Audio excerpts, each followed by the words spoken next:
Assalamualaikum warahmatullahi wabarakatuh. Saya Mutasyir Alif akan menjelaskan Al-Quran sebagai sumber sains dan peradaban Islam. Al-Quran adalah kitab suci umat Islam yang berisi firman Allah yang diturunkan kepada Nabi Muhammad SAW dengan perantara malaikat Jibril untuk dibaca, dipahami, dan diamalkan sebagai petunjuk atau pedoman hidup bagi umat manusia. Dalam Al-Quran terdiri dari 30 juz, 114 surah, dan 6.236 ayat menurut riwayat Hafs. Bukti bahwa Islam merupakan agama yang menekankan pengembangan ilmu pengetahuan adalah dengan ditemukannya ratusan ayat yang membicarakan tentang petunjuk untuk memperhatikan bagaimana cara kerja alam dunia ini. Tidak kurang dari 750 ayat Al-Quran memberikan gambaran kepada manusia untuk memperhatikan alam sekitarnya.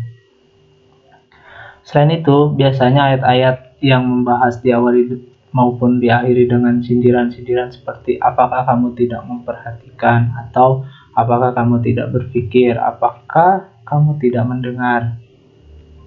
Sering pula diakhiri dengan kalimat seperti sebagai tanda-tanda bagi kaum yang berpikir. Demikianlah mukjizat terakhir Rasulullah SAW yang selalu mengingatkan manusia untuk mendengar, melihat, berpikir, renung, serta memperhatikan segala hal yang diciptakan Allah di dunia ini. Dalam Al-Quran terdapat ratusan ayat yang menyebut tentang ilmu pengetahuan dan sains yang merupakan salah satu isi pokok kandungan kitab suci Al-Quran. Bahkan kata ilm dalam turunan tersebut sebagai 778 kali. Selain itu, sains juga merupakan salah satu kebutuhan agama Islam. Contohnya dalam melaksanakan sholat, menentukan awal bulan Ramadan, dan lain-lain. Dalam surah Al-Anbiya ayat 30 Allah berfirman, dan apakah orang-orang kafir tidak mengetahui bahwa langit dan bumi keduanya dahulu menyatu, kemudian kami dipisahkan di antara keduanya, dan kami jadikan segala sesuatu yang hidup berasal dari air, maka mengapa mereka tidak beriman? Ayat tersebut berkaitan dengan teori Big Bang, yaitu teori terbentuknya alam semesta yang menyatukan bahwa pada awalnya alam semesta merupakan satu kesatuan. Kemudian terjadi ledakan besar yang menghasilkan pecahan-pecahan dan meluas. Teori Big Bang ini adalah teori penciptaan bumi yang paling diakui di era modern. Kesesuaian antara Al-Quran dengan teori Big Bang adalah suatu hal yang tidak dapat dielakkan lagi.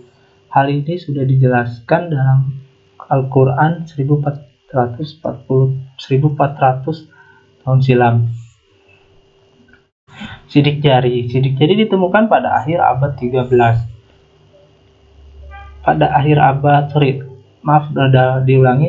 Ditemukan pada akhir abad 19. Sebelumnya mayoritas orang menganggap jika sidik jari adalah lengkungan biasa tanpa makna khusus. Tetapi setiap manusia, termasuk mereka yang terlahir karena kembar identik, memiliki pola sidik jari yang berbeda. Dengan kata lain, salah satu tanda pengenal manusia terdapat pada ujung jari mereka.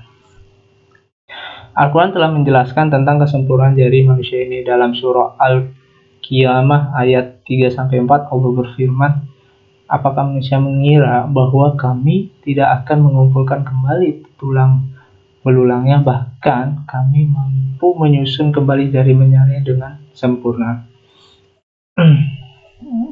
Dalam peradaban Islam, ada beberapa tokoh yang berpengaruh dalam peradaban manusia seperti Ibnu Sina atau Avicenna.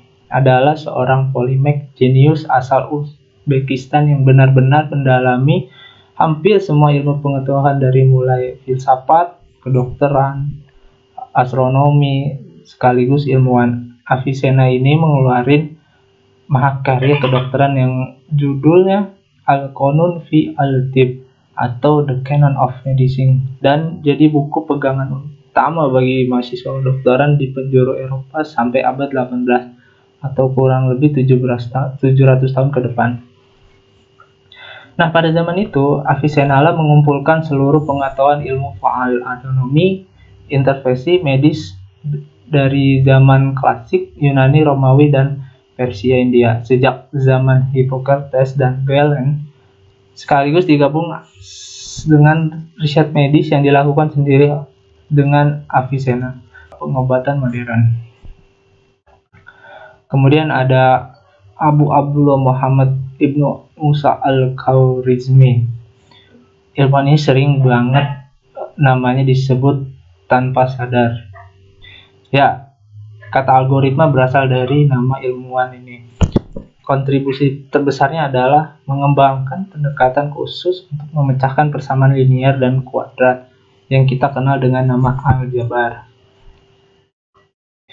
Konsep aljabar ini dia tulis dalam kitab Al-Mukhtasar fi Hisab Al-Jabar wal Muqallabah, atau buku rangkuman untuk kalkulasi dengan melengkapkan dan menyeimbangkan. Al-Khwarizmi dinobatkan sebagai salah satu bapak aljabar karena telah memperkenalkan cos, sin, dan tan dalam trigonometri. Al-Khwarizmi adalah ilmuwan yang ahli dalam bidang matematika, astronomi, geografi, dan astrologi. Baik, segitu saya penjelasan tentang Al-Quran sebagai sumber sains dan tokoh-tokoh yang berperan dalam peradaban Islam. Saya tutup dengan firman Allah. Allah akan meninggikan orang-orang yang beriman dari kamu sekalian dan orang-orang yang berilmu beberapa derajat. Jadi Al-Quran menurut saya adalah